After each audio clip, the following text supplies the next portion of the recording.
Nein, jetzt los mir zu, ich kann nicht mehr. Ich habe es mir genug lange überlegt und ich will unabhängig sein. Ich will nicht enden wie der Schotti im Königreich. Sorry, ich bin gerade am Telefon mit meiner Freundin in Spanien und mach Schluss. Ich habe es mir wirklich genug lange überlegt. Ich will unabhängig sein. Freiheit. Bist du überhaupt noch da? Hallo? Hallo? Hallo?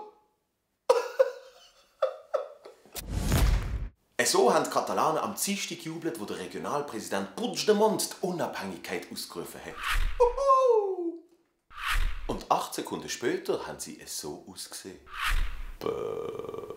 Wo er die Unabhängigkeit wieder zurückgezogen hat. Das ist in etwa so, wie wenn du früher noch das letzte Päckchen unter dem Weihnachtsbaum hast und dir gedacht hast, wow, sicher die leuchten coolen Turnschuhe.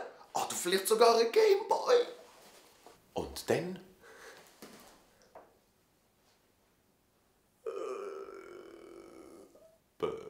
Und jetzt ist nach wie vor offen, wie es weitergeht mit Katalonien und Spanien. Das Land ist gespalten. Katalonien ist gespalten. Die Meinung zur Kernkraft auch gespalten. Wenn wir jetzt Spanien und die Schweiz vergleichen, ist es ungefähr so. Katalonien ist die ökonomisch stärkste Region in Spanien, was bei uns ja die Stadt Zürich ist. Heißt also, Zürich ist Katalonien von der Schweiz. Was würde das bedeuten, wenn Zürich auf einmal unabhängig werden? Zürich müsste auch eine eigene Währung einführen. Und damit es von Tag 1 für jeden Zürcher ohne Produktionsengpass klappt, müsste die Währung Kokain sein. Die SVP Schweiz wird total gespalten und es wird absolutes Chaos herrschen, weil der Christoph Blocher aus Zürich wäre Ausländer. Und Zürich müsste auch eine eigene Liga im Fußball haben. Du Schatz, nächster Match ist schon wieder ein Derby.